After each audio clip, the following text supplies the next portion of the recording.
Satan ne peut pas nous séparer de Dieu, mais il s'efforce de nous détourner de lui afin que nous retournions à notre péché. Ils ne sont pas du monde, comme moi je ne suis pas du monde.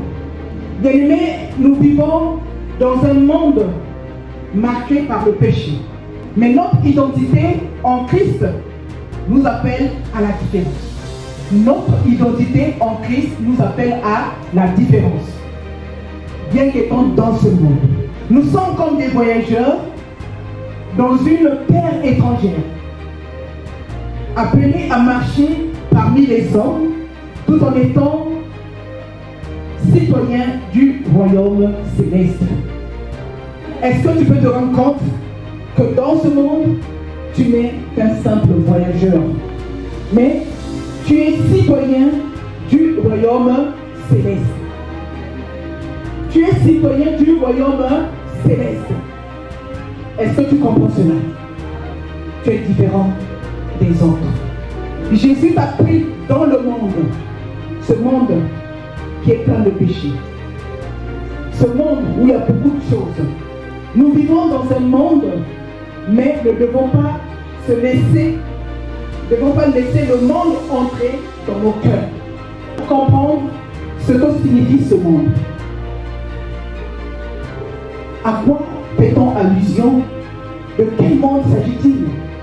Dans 1 Jean 2, 15 à 17, on nous dit: n'aimez point le monde, ni les choses qui sont dans le monde. Quelque part, dans Jean 3, 16, il est dit: car Dieu a tant aimé le monde qu'il a donné son Fils unique, afin que quiconque croit en lui ne périsse point, mais qu'il ait la vie éternelle. Dieu aime le monde. Et dans ce monde, il y a des bons, il y a aussi des méchants. Mais il aime tout le monde. Son amour est inconditionnel. Dieu aime le monde. Il y a contraste avec la parole de 1 Jean 2, 15 à 17. N'aimez point le monde et ni les choses qui sont dans le monde. Contraste. Quel est donc ce monde? On ne parle pas de la terre, le monde comme terre, mais d'un esprit du monde. Tout ce qui est derrière les cultures, les partis politiques, les courants philosophiques, parfois humanistes, qui ne sont pas inspirés de Dieu. C'est ça le monde. Le système corrompu, dominé par Satan, où il y a beaucoup de valeurs, des passions, des philosophies contraires à Dieu. Le monde est le système que le diable a mis en place pour contrôler les hommes sur la terre, les posséder pour les emmener dans la perdition. Une perdition éternelle loin de Dieu. Les croyants sont physiquement présents dans le monde sans partager les valeurs ou les objectifs du monde. Cela implique une séparation volontaire des pratiques et mentalités mondaines, comme la recherche du pouvoir ou de l'argent, pour se conformer au plan de Dieu qui prône la vérité, la justice et la paix. Les disciples avaient reçu la parole de Dieu et ils ont été formés par Christ lui-même. Nous aussi, nous sommes disciples de Christ. Nous avons en nous la parole de Dieu. Quand tu n'es pas du monde, le monde te haït. Mais ce qui est formidable, Jésus dit, mais en nous laissant entre les mains du Père, nous sommes protégés par lui contre le mal. Dans Matthieu 5, 13, 14, on nous dit, vous êtes saints de la terre et la lumière du monde. Nous sommes confrontés à vivre avec tout le monde, que ce soit dans nos familles, dans les quartiers, dans les lieux de travail, à l'école, partout.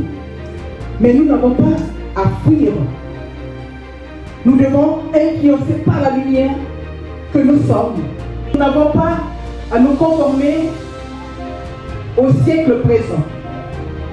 aux principes et aux modes du monde actuel, mais plutôt à laisser son esprit se transformer par un renouvellement mental. L'objectif est de pouvoir discerner la volonté de Dieu, ce qui est bon, agréable et parfait aux yeux de Dieu. Pouvons-nous réfléchir, est-ce que chaque fois ce que nous faisons plaît au Seigneur? Avec ce que nous voyons aujourd'hui,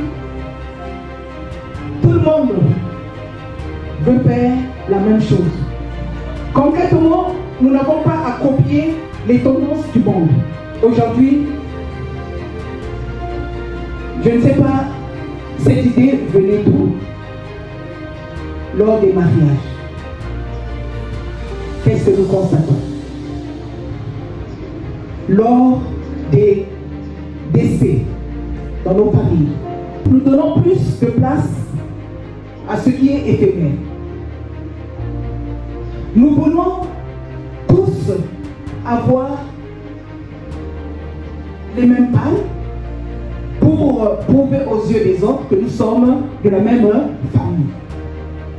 C'est pas mauvais, mais quelque part, je ne sais pas d'où venait cette idée. C'est devenu à la mode. C'est devenu à la mode et tous, on veut y participer, on veut vivre comme les autres. Est-ce que ce que nous faisons, nous le faisons avec conviction ou nous voulons paraître comme les autres? Quelqu'un qui a souffert tant d'années dans son lit à l'hôpital ou à la maison, mais le jour où il décède, c'est là où nous allons voir tous ceux qui vont défiler pour montrer et prouver aux yeux de tous qu'il était dans une bonne famille. Au contraire, c'est quand quelqu'un est dans la douleur qu'on doit lui apporter secours. On préfère même, au lieu de donner de l'argent pour qu'on enterre la personne, il faut enlever l'argent pour lesquels on va acheter des paranoïas pour que nous puissions paraître que nous sommes membres de la famille du défunt. Joseph en Égypte, il était esclave, mais témoin fidèle de Dieu. Il est devenu source de bénédiction pour une nation entière. Un chrétien honnête dans une entreprise corrompue finit par gagner le respect de ses collègues. Parce qu'il ne fait pas comme tout le monde. Est-ce que tu connais ton identité? Philippiens 3:20 nous dit: notre cité à nous est dans les cieux. Notre cité à nous est dans les cieux. Nous constatons que l'ennemi s'en prend à nos relations, à nos pensées, à notre corps. À quoi servirait-il à un homme de gagner le monde entier et de perdre son âme? Jésus a prié pour toi et pour moi, afin que nous soyons préservés des puissances occultes de ce monde. Il est dit: retiens ce que tu as, afin que personne ne ravisse ta couronne ou ne prenne ta couronne. Nous devons représenter Christ partout, dans notre manière d'être, notre manière de faire, afin que Christ puisse être reçu partout. Daniel a refusé les repas du roi, montrant qu'il était d'abord citoyen du ciel, parce qu'il avait trouvé que cela n'était pas digne des enfants de Dieu. Qu'il faut refuser la compromission. Les amis de Daniel refusent d'adorer la statue de Nebuchadnezzar, dans Daniel 3. Ils ont refusé.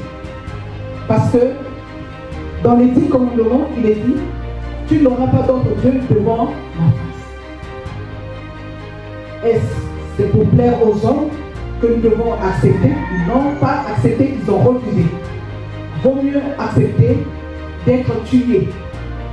Et il faut dire que la vie d'un chrétien, c'est aussi une vie de martyr. Accepter le martyr. Mais Christ a payé pour toi et moi. Afin que nous ne soyons pas exposés à la tentation, exposés au mal. Aujourd'hui, refuser un pot de vin ou un mensonge, même si tout le monde le fait, c'est un problème. Mais pour le Seigneur, on peut le faire. Nous ne devons pas être semblables à ceux qui sont dans le monde, qui n'ont jamais connu Christ. Aujourd'hui, répondre avec douceur à une insulte, rester intègre quand d'autres trichent, c'est aussi important. Dieu nous appelle, bien-aimés, à vivre différemment, non pour fuir, mais pour impacter notre génération. De quelle manière, mon frère, ma soeur, impactes-tu ta génération? Est-ce que représentes-tu Christ ici-bas, mon frère, ma soeur? Dieu cherche aujourd'hui des hommes et des femmes qui, comme Daniel, Joseph ou Esther, choisissent de rester fidèles au milieu d'un monde corrompu. Choisis de ne pas ressembler au monde. Choisis de refléter Christ dans toutes tes pensées, tes paroles et tes actes. Je suis diaconesse, je suis pasteur, mais dans ma famille, on me connaît autrement. Je ne fais pas la volonté de Dieu, je fais autre chose. Est-ce que tout ce que je fais plaît au Seigneur? Ne copions pas ce qui est du monde. Parce que Jésus a dit, nous devons aussi aimer nos ennemis. Vous savez, quand tu pardonnes à celui qui t'a fait du mal, de tout cœur, dans toute la sincérité, je crois que tu as plus de paix que celui-là qui t'a fait du mal. Amen.